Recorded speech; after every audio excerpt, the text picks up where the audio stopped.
Você que trouxe sua Bíblia, por gentileza, Atos, capítulo 1, versículo de número 8. Atos, capítulo 1, versículo de número 8. Graças a Deus. Atos, capítulo 1, versículo 8, que diz assim: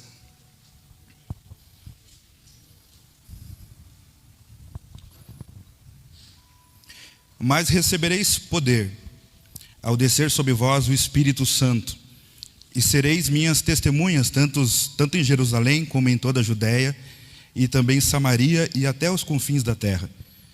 Ditas estas palavras, foi Jesus elevado às alturas diante dos olhos de todos, e uma nuvem o encobriu dos olhos de todos.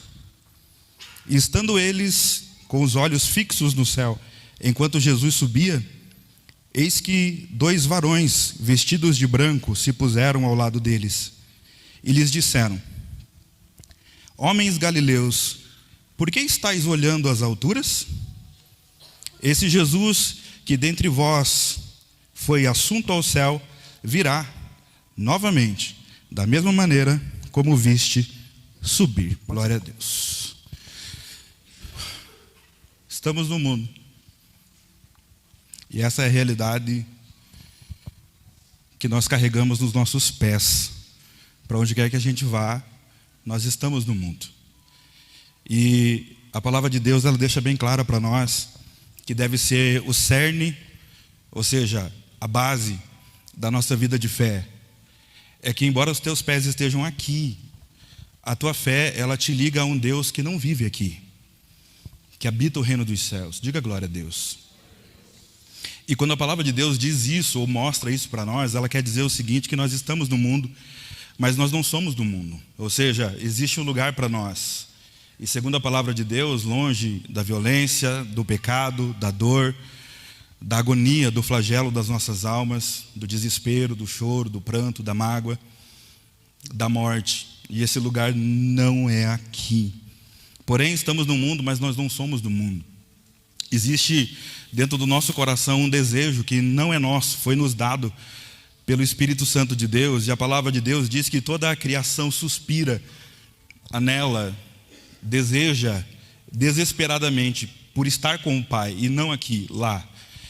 E o Espírito Santo ministra isso nos nossos corações, colocando em nós vontades, colocando em nós sede pelo Espírito dele, colocando em nós uma vontade de cantar para Ele, de louvar para Ele, de santificarmos para Ele. E essa vontade é o Espírito Santo que manifesta tanto o querer como o efetuar em nós.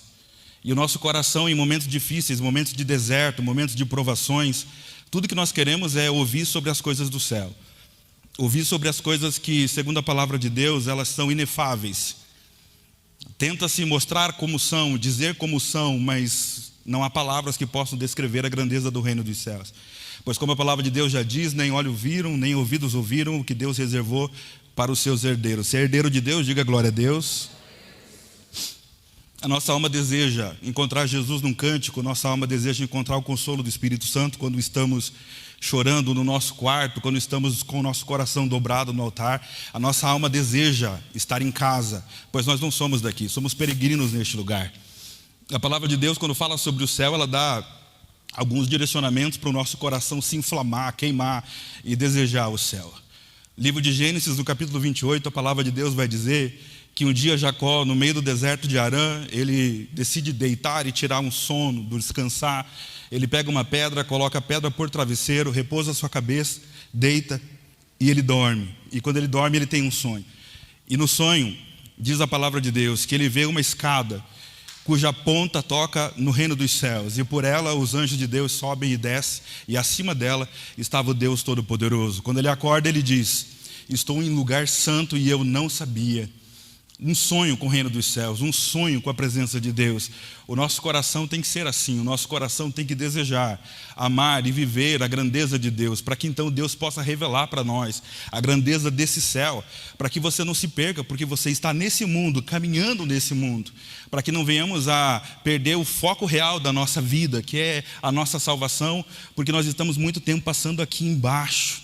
O apóstolo Paulo, ele fala o seguinte: ele diz que ele foi levado, não sabe ele se em corpo, não sabe ele se no corpo ou fora do corpo, e ele faz questão de dizer, só Deus sabe. E ele viu então coisas inefáveis, coisas que na tentativa de se explicar o que ele viu fica muito complexo, é muito difícil demais. E ele diz que ele viu o terceiro céu. E ele diz que ele contemplou coisas maravilhosas, que se for contar, até muitos crentes irão duvidar. E essas coisas inefáveis, se você pegar a definição do que é uma coisa, ou de que é algo, ou do que é simplesmente a palavra inefável, inefável é alguma coisa que você tenta descrever, mas não há palavra para descrever a grandeza. Inefável é algo que você tenta mostrar com algo grandioso existente aqui na terra, mas nada aqui na terra se compara a algo que vem do reino dos céus. É por isso que Jesus ele está preparando para nós este lugar, essa morada.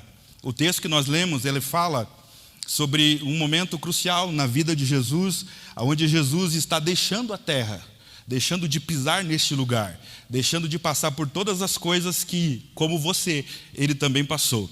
E a palavra de Deus diz que Jesus ele é assunto ao céu diante dos olhos de todos os seus discípulos. E enquanto o Senhor vai dando as suas últimas ordenanças, ele sobe. Enquanto ele vai subindo, os discípulos olhando para Jesus, e é nesse exato momento que o coração deles começa a se atemorizar, porque o Senhor está indo e nós estamos ficando. Então o Senhor sobe, se esconde por detrás das nuvens, e aos olhos dos discípulos já não podem mais enxergá-lo. Jesus vai para casa. Diga glória a Deus. É extraordinário quando falamos sobre coisas inefáveis, coisas que não se podem descrever com facilidade. Porque a palavra de Deus vai nos ensinar que essa travessia, esse translado de Jesus entre a terra e o céu, ele se dá de uma maneira muito poderosa. Quando o apóstolo Paulo ele vem dizendo o seguinte: eu vi o terceiro céu. A palavra de Deus vai nos ensinar sobre a perspectiva de 3 céus.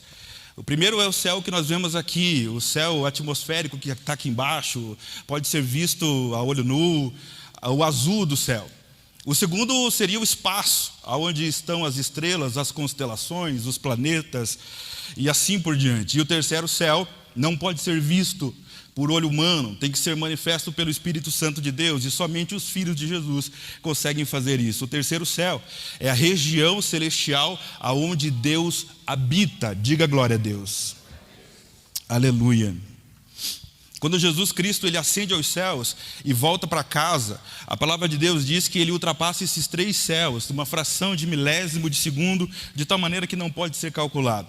Para que a gente tenha a ideia do que aconteceu num piscar de olhos, a palavra de Deus fala para nós, Mateus capítulo 24, versículo 27. Como o relâmpago que sai do oriente e se mostra no ocidente, assim será a vinda do Filho de Deus. Porém, no versículo que nós lemos, do livro de Atos, os 2 anjos que descem para acalmar e consolar os discípulos que viram o Jesus Cristo indo embora e se sentiram deixados, abandonados, ele vem e diz: varões galileus, não fiquem assim. Da mesma maneira que vocês estão vendo o Filho de Deus subindo, da mesma maneira também ele vai voltar.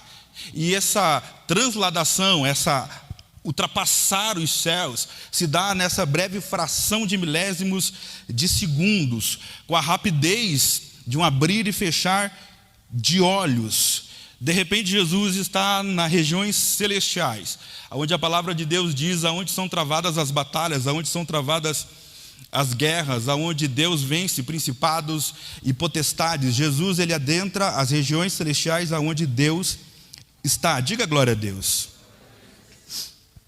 A palavra de Deus fala e descreve alguns pontos inefáveis, mas dentro da perspectiva humana há uma condição de literalizar, trazer em forma de palavra para que a gente possa compreender um pouco daquilo que Jesus está vendo, um pouco daquilo que Jesus foi fazer, um pouco daquilo que Jesus vai nos entregar. Apocalipse capítulo 21, versículo 1 e 2, diz o seguinte: o apóstolo João falou: vi a cidade santa, a nova Jerusalém, que desce do céu, da parte de Deus, adornada como uma noiva para o seu marido.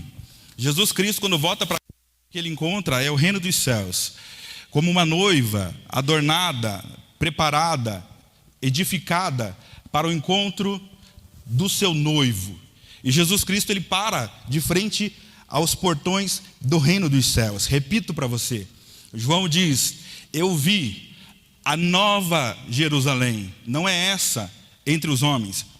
Eu vi a casa, eu vi a morada, aonde o Senhor Deus está. E a descrição da Bíblia Sagrada é que ao chegar no reino dos céus, Apocalipse capítulo 21, versículo 10 até o versículo 12, diz para nós o seguinte: e disse João: ali me transportou até uma montanha e me mostrou as grandezas da glória de Deus, a sua cidade santa, seu brilho como pedras preciosas, seus muros altos e grandes, muralhas poderosas.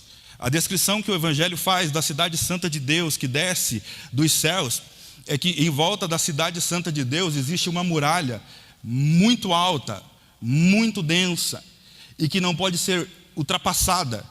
Para entrar lá tem que passar pelos portões, não tem como pular o muro, não tem como criar uma escada, um subterfúgio para ter acesso à casa de Deus. O seu brilho, a sua luz, a Bíblia descreve que ele foi levado a uma montanha e de longe, ao olhar para a nova Jerusalém, a nova cidade de Deus que desce dos céus, o seu brilho é como o brilho de muitas pedras preciosas, apontando para a grandeza, para a beleza e para a perfeição de Deus. E eu quero que você raciocine comigo, isso tudo somente nos portões, sem ao menos termos entrado na cidade santa. A palavra de Deus descreve o tamanho, descreve a medida, descreve a altura dessa cidade. Apocalipse 21, versículo 16. A cidade, ela é quadrangular, da mesma altura, o mesmo comprimento, a mesma largura, medindo aproximadamente 1.200 estádios. Se você pegar na medida de homem, côvado, o côvado era medido pela medida entre o cotovelo até a ponta do dedo.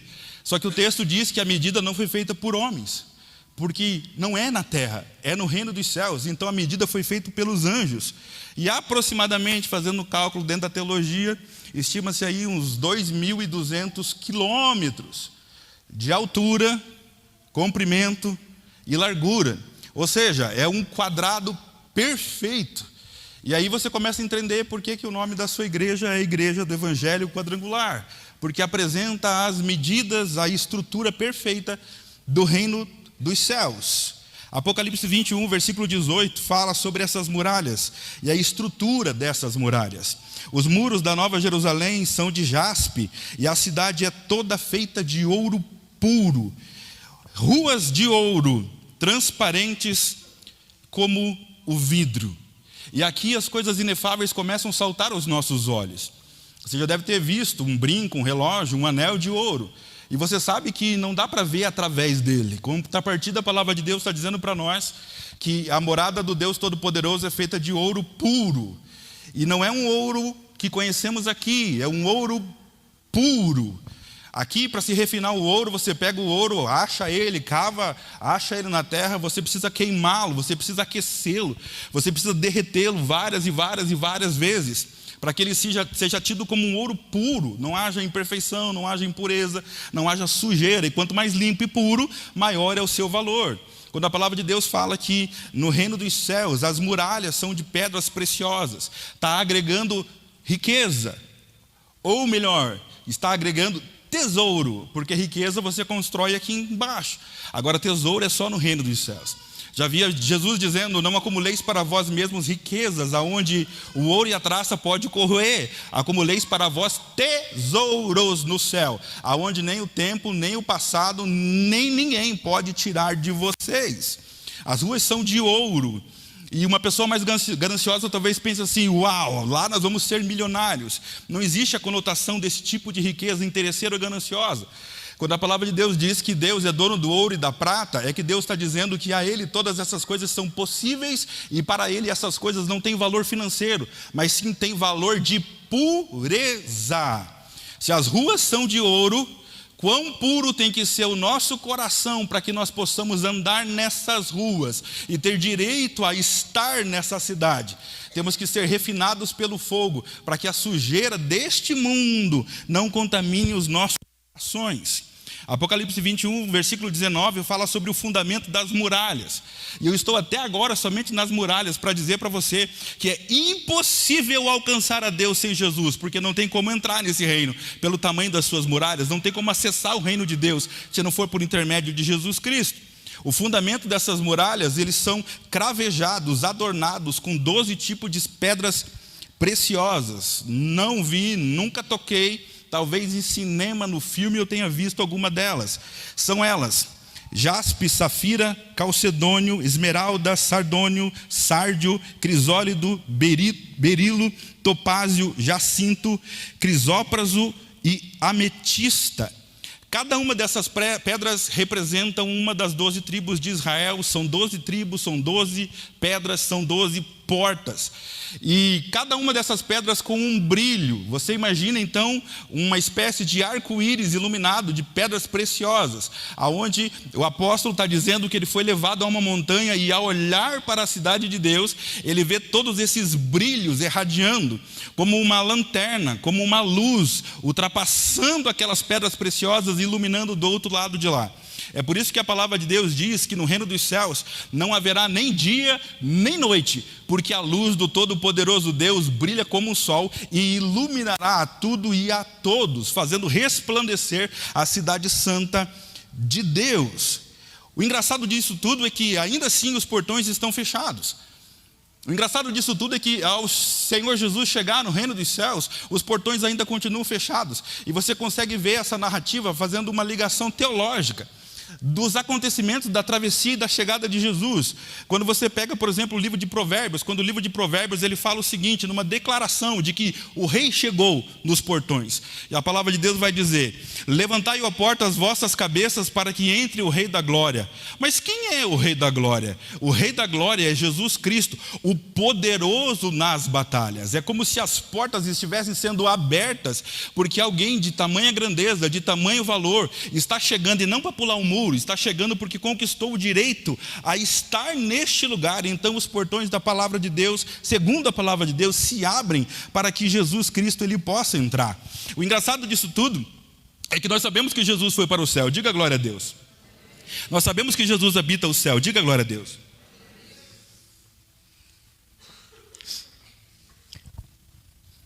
O que me chama a atenção é que a palavra de Deus vai mostrar para nós um momento na eternidade em que antecedeu a chegada de Jesus para que os portões se abram. A palavra de Deus vai mostrar para nós que houve um momento na eternidade, não se sabe quando, mas aonde o Senhor Deus manifestou a sua palavra. É um momento onde os portões do reino dos céus foram abertos pela primeira vez, porque nessa chegada de Jesus, o reino dos céus foi aberto pela segunda vez. Desta vez, Jesus está entrando de fora para dentro, mas houve um momento na eternidade onde Jesus ele saiu de dentro para fora. E você consegue entender isso dentro da teologia, quando a palavra de Deus diz que houve um momento na face da terra onde Cristo já estava com Deus Pai, e ele então foi enviado do céu para a terra.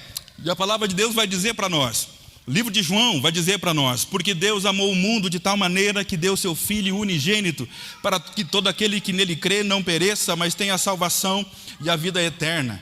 Então, pela teologia, a gente descobre que o reino dos céus, um dia aqueles portões se abriram para que Jesus de lá viesse para cá. Como homem, ele nasceu aqui nessa terra, e você pega então a descrição de Jesus, por intermédio da boca dos profetas, e os profetas vinham anunciando a chegada de um Messias, ou seja, os portões se abririam para ele vir para cá. E aí você conhece toda a história, ele nasce de uma mulher chamada Maria, ele nasce como um menino, e os profetas vão dizer, principalmente Isaías, no capítulo 9, no versículo 6, um menino nos nasceu, um filho se nos deu, e o seu nome será maravilhoso, conselheiro, Deus forte, Pai da eternidade e príncipe da nossa paz. Esse é Cristo caminhando nessa terra, com o coração no reino dos céus. Jesus, ele vem dizer para nós que ele não veio apenas ensinar o amor, mas ele veio ensinar a espada, para que quando formos confrontados com este mundo, possamos ser tratados pelo poder da sua palavra, que é uma espada, que penetra dentro dos nossos corações, endireitando a nossa vida, abrindo os nossos olhos carnais para que se tornem espirituais, para que ao olhar para Jesus possamos enxergar a realidade de quem ele é e do que ele faz. Como o homem caminhou nessa terra, com o coração sempre voltado a fazer a vontade do Pai. Um belo dia, Jesus, antecedendo a sua morte qual ele voltaria para casa. Ele diz: Senhor, se possível for, passa de mim esse cálice, mas todavia, que seja feita a sua vontade. Porque como homem eu não quero passar pelo flagelo do sofrimento da morte. Eu não quero passar pelos flagelos que há muito tempo estou passando aqui, 33 anos vivendo aqui. E é necessário que a gente entenda que a vinda de Jesus fez com que Jesus se despisse da sua glória, por escolha. Se tornasse um homem como cada um de nós, se tornasse um homem carnal, como cada homem e mulher neste lugar, com o intuito de fazer a vontade de Deus, sendo tentado por tudo, sendo provado por todos, sendo perseguido por tudo, sendo oprimido por todos. E quando a palavra de Deus fala sobre a vida de Jesus, ela vai descrever para nós, Isaías 53, onde a palavra de Deus descreve quem era Jesus, homem nessa terra. E a Bíblia diz: era desprezado, o mais indigno entre os homens, homens de dores, trabalhador, ninguém fazia caso dele, mas levou sobre si as nossas doenças, as nossas dores, as nossas feridas. Por nossos pecados, o castigo que trouxe a paz estava sobre ele. Foi afligido e como um cordeiro mudo, foi ao matadouro e não abriu a boca, fazendo a vontade do Pai. E quando a palavra de Deus fala que Jesus fez a vontade do Pai, o que Jesus veio fazer? Jesus, quando saiu e ultrapassou os 3 céus para descer para cá, o portão ficou fechado. Só tem um jeito de agora, nós que ouvimos a palavra de Deus e que não somos mais deste mundo, entendemos que existe um céu para nós. Só tem um jeito da gente estar lá junto com Ele. É se Ele abrir o portão para a gente, se Ele estar em casa, estando em casa, Ele possa pedir para o Pai, para que na subida dele a gente não fique sozinho neste lugar.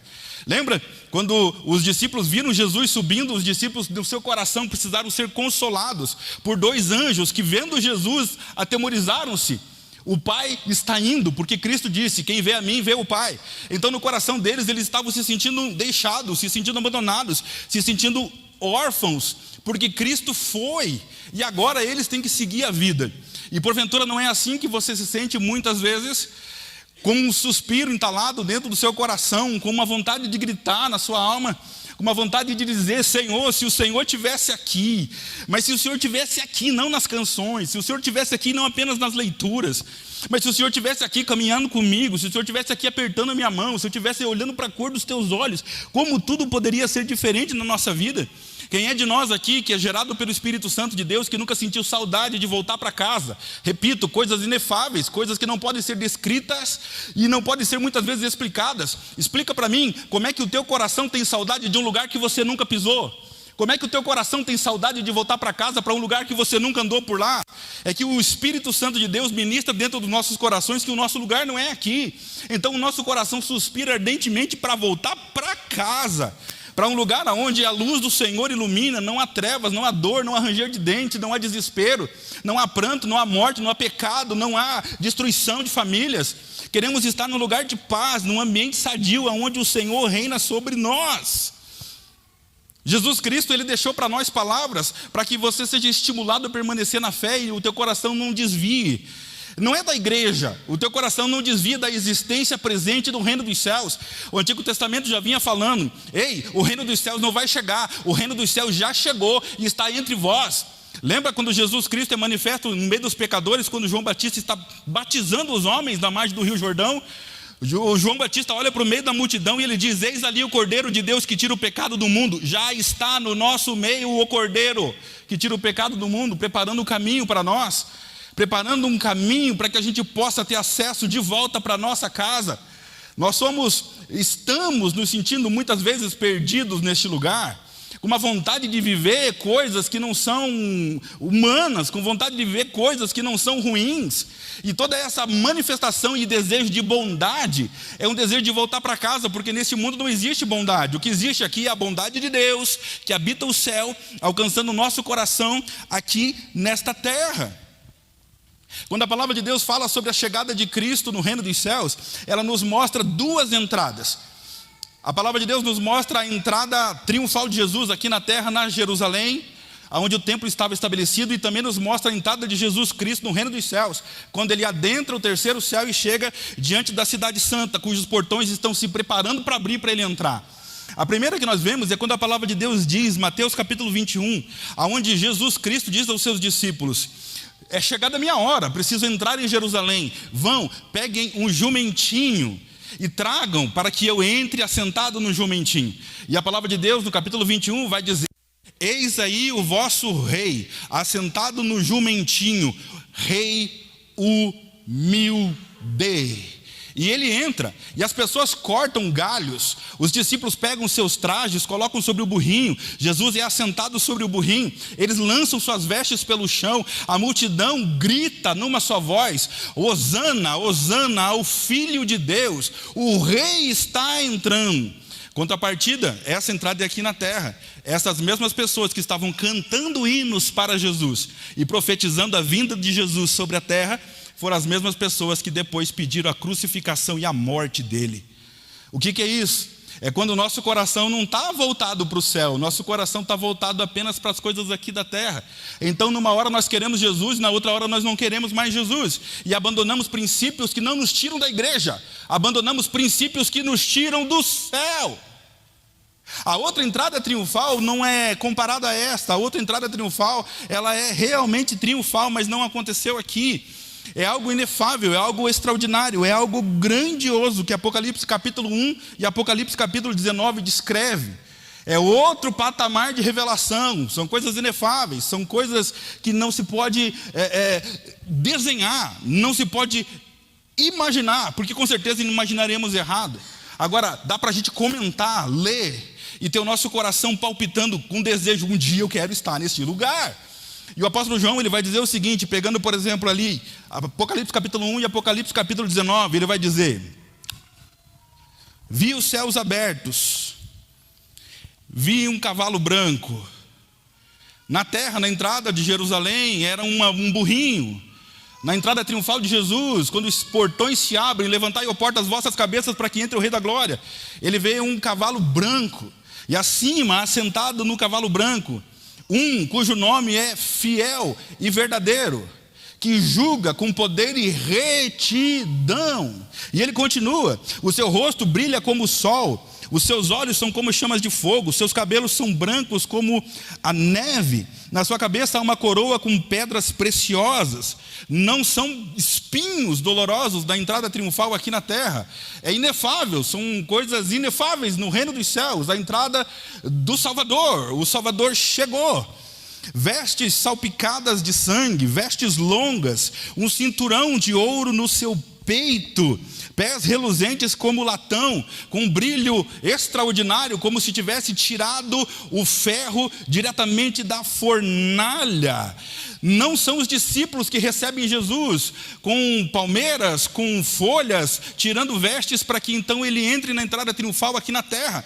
A palavra de Deus vai descrever que os anjos de Deus estão esperando Cristo entrar, assentados em cavalos brancos, num cortejo célebre, retornando o rei para dentro de casa. E a palavra de Deus descreve essa grandeza quando ela diz o seguinte, que sobre as suas vestes do seu lado esquerdo, na sua coxa, existe uma inscrição, e essa inscrição está dizendo o seguinte: Rei dos reis e Senhor dos senhores, o único que tem o poder, o direito e a autoridade de abrir os portões para que os filhos de Deus possam entrar. Você pode dar glória a Deus por isso? O único que tem acesso a essa entrada, o único que pode nos levar de volta para casa é Ele. E Ele está agora entronizado no reino dos céus. Jesus, ele volta para casa, e é extraordinário, porque se você pegar algumas descrições do livro de Apocalipse, O nosso coração queima, o nosso coração arde, o nosso coração se inflama de desejo de ter uma vida reta aqui, para poder ter direito a ter uma vida com Ele lá. A palavra de Deus diz que existe uma praça, e nessa praça, o trono do Deus Todo-Poderoso está entronizado no meio da cidade santa. Existe um rio que corta toda a cidade santa de Deus, cujas águas são vivas, e por onde passam, transformam e trazem vida a todos aqueles que se aproximam dela. Lembra quando Jesus aqui nessa terra falou para mim e para você? Quando estáis cansados e aflitos e oprimidos, vinde a mim que eu vos aliviarei. Ele está dizendo sobre esse rio. Existe um lugar, mas não é aqui, é no reino dos céus, onde as minhas águas vão curar as suas dores, vão curar os seus traumas. Seremos libertos do medo pela ação dessas águas, que é do Espírito Santo de Deus. Existe todo um translado aonde seremos levados por Deus. Lembra quando a palavra de Deus diz que para os seus filhos, as suas ovelhas, que estão lutando e travando lutas grandiosas nessa terra? Lembra quando Jesus disse: porém, na casa do meu pai existe um pasto verdejante, águas tranquilas aonde vocês poderão descansar. É só um breve momentinho. Quando essas lutas passarem, estaremos com o Senhor. Vale a pena esperar, vale a pena suportar, vale a pena se derramar na presença de Deus e dizer: sim, Senhor, eu quero, eu confio, eu continuo, mesmo que me custe tudo. É extraordinário porque quando a Bíblia Sagrada fala sobre essa chegada de Cristo, ela dá uma síntese bem simples. Atos capítulo 1, versículo 9, está escrito assim: o Senhor foi recebido no céu e se assentou à direita de Deus Pai. Diga glória a Deus. Aleluia. Poderíamos terminar aqui. Jesus voltou para casa. Só que quando você pega o livro de João, antes de Jesus ir, e ele faz questão de dizer: vos digo essas palavras antes que eu vá, para que quando acontecer vocês saibam que da mesma maneira que eu fui, eu vou voltar. Se acalmem, não se desespere, não se turbe o vosso coração. Credes em Deus, credes também em mim. Na casa do meu pai há muitas moradas.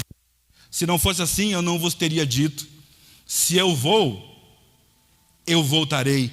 E é por isso que eu digo: eu vou e eu voltarei. O versículo 16 e o versículo 18 é extraordinário, porque se refere a esses discípulos que iriam ver Jesus vindo, iriam sentir tristeza no coração pela falta que Jesus ia fazer dentro deles. Jesus diz ali: não vos deixarei órfãos, voltarei para vós. E é extraordinário isso, porque Jesus está usando uma linguagem paterna de um pai que diz: é só por um momento que vocês vão estar aqui e talvez vão se sentir sozinhos na caminhada, mas vocês não estarão sozinhos.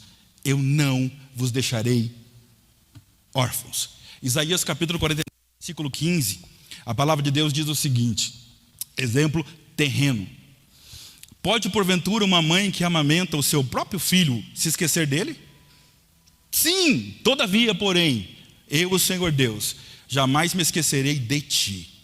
E isso é extraordinário, porque Jesus pega um exemplo aqui da terra para falar que o amor de mãe é extraordinário. E mesmo assim, existem mães que não deveriam ser mães, existem pais que não deveriam ser pais, porque não sabem amar seus filhos. Contrapartida, Deus apontando para o reino dos céus, coisas inefáveis. Ele não está apontando para nenhum ser humano, ele está apontando para Ele mesmo. E Ele está dizendo: eu sou o Pai. Lembra quando a palavra de Deus diz: vós que são pais, sabeis dar boas coisas aos vossos filhos? Qual pai que o filho tendo fome lhe daria uma pedra ou uma serpente? Todavia eu, o Pai, tenho e sei exatamente de tudo que vocês precisam. Porque o amor de Deus não se compara a nada, não se compara a ninguém. Quando você pega, por exemplo, expressões que demonstram a grandeza do amor de Deus, você pega essa que eu acho fantástico. Quando um homem ou uma mulher decide, porque o seu coração está transbordando em amor, e ele quer expressar esse amor para uma criança que ele não gerou, que ele não tem condições de ter, ou que ele tem condições de ter, e ele decide por opção: vamos aumentar a nossa família, ele vai para adoção. ele tenta adotar uma criança, ele tenta buscar para que essa criança esteja um lar, um pai e uma mãe. E aí é extraordinário porque o inimigo vem e diz para você que você é sozinho, que você é abandonado, que você é largado, que você não tem ninguém por você. É assim ou não é nas suas aflições? O inimigo fala para você que Deus não é contigo, que Deus te abandonou, que Deus te deixou. Tratamos muitas vezes Deus como se Deus fosse um tipo de pai que diz para o filho: fica aqui que eu vou comprar cigarro e nunca mais volta. Quando na verdade o Senhor Deus não é esse tipo de homem, porque a palavra de Deus diz que Deus não é homem para mentir, e nem filho do homem para se arrepender do que ele disse. Quando ele disse: não vos deixarei órfãos, ele está dizendo: você tem um pai. Você tem alguém que zela por você, você tem alguém que é um escudo para você, você tem alguém que é um exemplo para você, você tem alguém que é uma direção para você. Você tem alguém que é um escudo, alguém que é um baluarte, alguém que é uma espada, alguém que é uma muralha, alguém que defende você. Esse é o seu pai. Quando o Senhor Deus se apresenta para nós como pai, e dentro da palavra de Deus, numa linguagem mais de intimidade, dizendo que o Espírito Santo testifica em nós da paternidade de Deus, chamando Deus de Abba Pai, paizinho querido, é quando o nosso coração entende que o Senhor nos chama de filhinhos. E quando essa paternidade realmente está fluindo e realmente estamos ligados a Cristo, ela só acontece por intermédio do sangue do Cordeiro de Deus. Como que você atesta a paternidade de alguém? Como que você diz: essa criança é filho desse homem e desta mulher? Como que você faz isso? Exame de sangue, DNA. E o que Cristo fez, estando nesta terra, tendo vindo do reino dos céus, ultrapassando os 3 céus para estar aqui, encarnando num corpo de uma criança, de homem, nascendo, sendo gerado pelo Espírito Santo de Deus, vivendo tudo que viveu, passando por tudo que passou, sofrendo tudo que sofreu, para mostrar para nós que não é só você que sofre, Jesus sofreu também. E quando o parâmetro de comparação é com Cristo, parece que o parâmetro está muito alto, não tem como se comparar a Cristo, é verdade. Mas no entanto o Espírito Santo de Deus é o Consolador que nos traz essa presença do Pai para perto. Quando o inimigo fica rugindo ao teu redor como um leão, tentando tragar você, tentando destruir você, tentando fazer com que você não tenha mais acesso ao reino dos céus, é a palavra de Deus que diz para nós que um mais valente se levanta contra ele, e esse é Jesus, que se levanta como um guerreiro para liquidar as astutas ciladas de Satanás e fazer a gente entender que você está aqui, mas você não é daqui. Você tem um céu, e esse céu é garantido pelo sangue de Cristo. Como um cordeiro mudo ele foi levado ao matadouro, como um cordeiro mudo ele foi levado à cruz do Calvário por causa dos nossos pecados. Estabeleceu então uma nova aliança pelo seu sangue. Nessa nova aliança pelo sangue do Cordeiro de Deus, não somos agora bastardos, somos agora filhos legítimos pelo sangue do Cordeiro de Deus. Temos por direito e por herança tudo aquilo que Cristo conquistou na cruz do Calvário. E se tem uma das coisas que Jesus conquistou na cruz do Calvário para nós, é que você tenha o céu dentro de você, que no meio das suas crises de fé, que no meio das suas dificuldades de se manter de pé, você possa ter e olhar para dentro do seu coração e ver sinais que manifestam o reino dos céus dentro de você. Quando estamos nos sentindo para baixo, decepcionados, entristecidos, olhamos em volta e começamos a questionar: será que realmente vale a pena servir Jesus? Será que realmente vale esperar por um céu que parece que nunca chega? A palavra de Deus vai falar para nós sobre Estevão. E a palavra de Deus diz que no momento auge do seu ministério, ele pregando o evangelho e com o poder do Espírito Santo de Deus, a Bíblia diz que por causa do Espírito Santo de Deus, da presença de Deus, por viver as coisas do céu, ele está sendo apedrejado, ele está sendo caluniado, ele está sendo envergonhado, ele está sendo difamado, ele está sendo perseguido, e vão tirar a vida dele. Só que a palavra de Deus diz que Estevão, cheio do Espírito Santo de Deus, a única coisa que manifesta o céu em nós é o Espírito de Deus. Ele se joga por terra e a palavra de Deus diz que ele, olhando aos céus, ele enxerga o céu azul, só que a visão dele é ampliada pelo poder do Espírito de Deus, e ele enxerga o terceiro céu, e a Bíblia vai dizer: abriu-se então os céus, e Estevão viu o Senhor Deus assentado num alto e sublime trono, e à direita de Deus Pai, o Senhor Jesus Cristo assentado no trono. Naquele dia Estevão morre, não porque ele roubou, não porque ele matou. Naquele dia ele perde a sua vida, porque ele seguiu a Cristo, foi pressionado, acusado, humilhado, bateram nele, arrastaram ele, foi culpado de coisas que ele não fez. E aí você vai dizer assim, numa mentalidade terrena: está vendo o que vale a pena viver a Jesus? coisas inefáveis que são manifestas pelo Espírito Santo de Deus. Disse Jesus: aquele, pois, que por amor a mim perder a sua vida, achá-la-á, porque eu não dou a vida, eu sou a própria vida. E o que tem de gente aqui que está que nem Estevão, sendo perseguido, sendo caluniado, se sentindo pequeno, se sentindo fraco, se sentindo desmotivado, desrespeitado, tendo sonhos aonde o diabo zomba de você, fala sobre você, fala sobre os seus filhos, faz coisas que você sabe, isso é coisa do inferno, e você sabe dentro do seu coração que se Jesus não te proteger, já era. Uma vontade de ficar de pé e não consegue, uma vontade de tocar no céu de novo e não consegue. O coração parece que está do lado de lá, da onde deveria estar, se sentindo longe do trono, longe da presença. A voz do Senhor chega, mas parece que não chega poderosamente como chegou um dia. A gente percebe que é como se o céu não habitasse mais em nós, é como se estivéssemos desviados, é como se não fizéssemos parte dessa ligação do sangue, é como se não tivéssemos mais acesso ao céu. É como se fosse apenas uma história bonita que dá para fazer um belo de um filme. É como se a verdade do Evangelho não alcançasse a nós. Lemos sobre o Evangelho, sobre o céu, falamos sobre o céu, falamos sobre não negar a Cristo, sobre não perdermos a nossa coroa, sobre deixarmos de ter honra nessa terra para ter a honra com Cristo. Falamos sobre abrir mão dos nossos recursos, dos nossos bens por amor a Cristo. Falamos sobre entregar a nossa vida para Ele, por amor a Ele. Só que muitas vezes nós perdemos a nossa entrada ao céu, porque a ligação com o céu parece que se apaga dentro de nós. Estevão estava ali sendo apedrejado por coisas das quais ele não fez, apenas por manifestar o reino dos céus. E mesmo assim, no pior momento da sua vida, se tornou o melhor momento.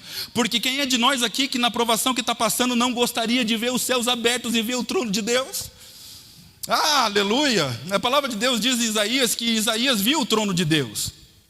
E ele descreve também coisas inefáveis. Ele diz: eu vi o Senhor assentado num alto e sublime trono, a sua glória enchia todo o lugar, de ponta a ponta, todo aquele lugar estava cheio da glória de Deus, e os anjos cantavam eternamente que Ele é santo, santo, santo, e que toda a terra está cheia da glória de Deus. O que nos alegra é que a palavra de Deus vai dizer que eles cantavam e declaravam: santo, santo, santo é o Senhor, e eles não dizem que apenas o céu está cheio da glória de Deus, eles dizem: e toda a terra está cheia da glória de Deus. Nós não estamos morando no céu, nós estamos aqui. Então a glória de Deus é manifesta e derramada sobre nós aqui também.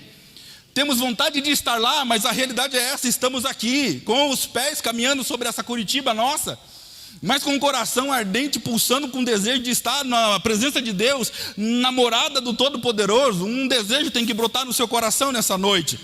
E que desejo é esse? Um desejo de voltar para casa, uma vontade, uma saudade que seja mais forte que você, que seja mais poderosa que os seus pecados, que seja mais poderosa que as suas culpas, que seja mais poderosa que os seus medos, que as acusações, com o mal que as pessoas afligem, com as culpas que lançam sobre você, os fardos, as cargas, os medos, os tremores. Essa vontade é manifesta pelo Espírito de Deus, e o teu coração já está sendo guiado a ter essas vontades, a desejar o céu, a não ser igual a todo mundo, a ser diferente, a ser santo, a ser e estar ligado com Deus. Ah, que coisa gloriosa ouvir a voz de Deus. E o teu coração deseja isso? O teu coração deseja escutar de novo a voz de Deus. O teu coração deseja estar ligado de novo. É isso que nós aprendemos quando nós ouvimos falar sobre o que aconteceu com Estevão. Mesmo no pior dia da sua vida, ele não perdeu a visão do céu. E você, meu irmão, minha irmã, como é que está a tua vida? Você está perdendo a visão do céu? O que você fala não é mais sobre o céu, o que você manifesta não é mais sobre o céu. Foi-se a expectativa de uma coisa que talvez esteja demorando muito para acontecer para você. Mas no abrir e fechar dos olhos, como um relâmpago que sai do Oriente e se mostra no Ocidente, assim será a vinda do Cordeiro. Do mesmo jeito que foi, ele também virá. E talvez ele não venha, mas quantos de nós aqui deixarão de estar vivos? E esse é o grande questionamento que o nosso coração tem que fazer. Se a nossa alma simplesmente, o nosso fôlego de vida simplesmente for tirado de nós, teremos acesso ao coração, ao trono, à cidade santa, estaremos com Ele, porque é extraordinário o que Apocalipse fala. Apocalipse diz o seguinte: que todos aqueles cujo nome não forem achados no livro da vida do Cordeiro serão lançados no lago de fogo e enxofre. Todos aqueles que não tiverem lançados a Ele, todos aqueles que não tiverem com a sua vida retidão a Ele, podem passar o resto da vida caminhando em direção ao céu, mas podem perder a salvação simplesmente porque acharam que o reino dos céus ia vir para a igreja. Quando a gente fala sobre uma vida de conduta de retidão, é quando o Espírito Santo começa a falar para nós: se santifique, se santifique, se santifique, se santifique, se purifique. E só tem um jeito de ser purificado, é que nem o ouro, passa pelo fogo, passa pelo fogo. Se limpe mais, se limpe mais, se adorne mais. Deus, Ele quer que a nossa chegada seja assim, triunfal também. Ele deseja que a gente chegue lá, não tudo estrupiado. Ele deseja que a gente chegue lá, não como vaso de desonra, mas sim como vaso de honra. É por isso que Ele fala para nós que o Senhor, Ele quer pegar as nossas vidas, independente da condição que está, a nossa condição espiritual. Ele quer chamar a gente e dizer para nós: pode vir, eu estava esperando vocês há muito tempo. Que bom que vieram, cabeção. Que bom que veio, se perdeu, mas achou a luz, achou a direção do Espírito Santo. Que bom. O Senhor quer te colocar um novo anel no dedo. O Senhor quer te dar vestes novas, te dar um novo recomeço, chamar você para mais perto, não para longe. Voltar a dizer no pé do teu ouvido aquelas palavras que a gente tanto gosta de ouvir: você é meu filho amado. Você não é órfão, não. Você não foi esquecido, você não é abandonado. Você é meu, diz o Senhor. Você é meu, você é minha. O profeta Isaías, descrevendo também coisas inefáveis, ele vem dizer: o Senhor diz: vós sois como a menina dos meus olhos. Caindo um cisco, eu já corro para tirar. Assim é a proteção do Senhor sobre nós. Diz o Senhor: eu escrevi o vosso nome. Diga: meu nome. De novo: meu nome. Isaías descreve: o Senhor tem o nosso nome cravado na palma das suas mãos, de tal maneira que qualquer movimento da mão de Deus, Deus se lembra de você. Você não é esquecido, não, meu querido. Você não é abandonado, não. Deus se lembra de você. O problema é que você gosta de muitas vezes se sentir esquecido e abandonado. Deus está dizendo para você que achou você aqui. Diga glória a Deus. Deus está dizendo que o céu é para você, é para mim, não, independente do que você está passando, independente da prova que você está passando, que parece que nos afunda nessa terra. Existe um céu para todo aquele que crê em Cristo Jesus. E essa é a verdade, essa é a realidade que Jesus Cristo veio anunciar nesse mundo. Tende bom ânimo, eu venci o mundo, e assim como eu venci o mundo, eu vou. Do mesmo jeito que eu fui, eu volto. Não deixei vocês abandonados. Eu volto para vos buscar, porque eu vou preparar lugar para vocês, a fim de que vocês estejam juntamente comigo, aonde eu estou. Lembra? Atos 1:9, aonde Jesus está? Assentado à direita de Deus Pai. Aonde Ele quer que a gente esteja? No céu, irmão. No céu. Se coloca de pé, por gentileza.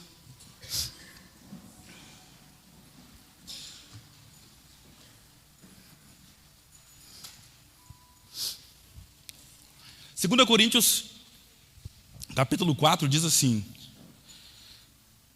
que a nossa leve, isso são coisas inefáveis, né? Porque é tão pesado às vezes. A nossa leve e momentânea tribulação trará para nós um peso de glória que não se compara com o que a gente está passando agora. Será muito, muito, muito, é inefável, não dá para descrever, muito maior. Está sofrendo, irmão? Está passando na prova? Está passando na luta? Está passando no estreito? Está numa situação que é só Jesus na sua vida? Eu aprendi uma coisa: você vai chorar mesmo, faz parte da vida, vai mesmo, tem dia que você vai querer se descabelar, mas nada como ser renovado pelo Espírito Santo de Deus, respirar fundo, sacudir o pó, levantar das cinzas e dizer: bora, o Senhor não me abandonou, está comigo, vamos para cima. Nada melhor do que ter uma atitude de fé. Sem o Senhor não dá, mas se o Senhor for, vamos que dá. Nosso alvo é o céu. Feche os teus olhos, eu quero orar com você nessa noite. Senhor Deus Todo-Poderoso, em nome de Jesus, nós ouvimos a Tua palavra, discorremos alguns textos, mas nada se compara ao Teu Espírito ministrando nos nossos corações. O céu é real, e nós queremos estar contigo onde o Senhor está. Nós clamamos a Ti segundo as Suas próprias palavras, Jesus. O Senhor foi, mas não nos deixou órfão. Se o Senhor não vai, o outro Consolador não vem. E quando Ele vem, e veio, o Senhor incumbiu Ele de cuidar da igreja, cuidar de nós. É Ele quem nos fortalece, é Ele quem seca nossas lágrimas, o Espírito Santo Consolador. Na noite de hoje nós pedimos a Ti, Senhor, que o Senhor nos revista com essa autoridade, com esse poder, que faz com que a nossa alma seja transportada para um ambiente totalmente sobrenatural, espiritual, de coisas inefáveis, aonde o pecado confesso é purificado no sangue do Cordeiro, aonde o caminho fechado se abre, aonde o portão que estava travado, ele se escancara. O Senhor é a ponte que nos dá acesso ao céu, e hoje, neste lugar, nos encontramos aqui na Sua presença, diante do Teu altar, clamando pelo Teu céu. Segundo as Suas palavras, o Senhor disse que devemos orar assim: que venha o Teu reino, seja feita a Sua vontade. Pedimos a Deus, cumpre a Sua vontade, o Seu querer nos nossos corações. Endireita os nossos passos, fortalece os nossos pés, fortalece as mãos dos meus irmãos e irmãs nessa noite. Fortaleça a minha vida, Senhor. Não permita que nenhuma palavra contrária chegue aos ouvidos do Teu povo. Que seja repreendido a voz do maligno, a voz do opressor. Que seja repreendido a audácia de Satanás. E que o Senhor manifeste, Senhor, no coração de cada um de nós a presença maravilhosa do Teu Espírito testificando em nós. Somos cidadãos do céu. Nosso lugar não é aqui, estamos aqui. Suportaremos as aflições deste lugar, mas venceremos porque o Teu justo vence por intermédio da fé. Sustenta corações nessa noite, sustenta casas, homens, mulheres, famílias, ministros do Teu Evangelho, servos e servas da Tua casa, da Tua obra, pessoas que manifestam o Teu reino neste mundo. Nós clamamos a Ti, aquece os corações, para que de maneira nenhuma o céu se feche para nós, para que os nossos olhos sejam manifestos pela fé. O céu é real.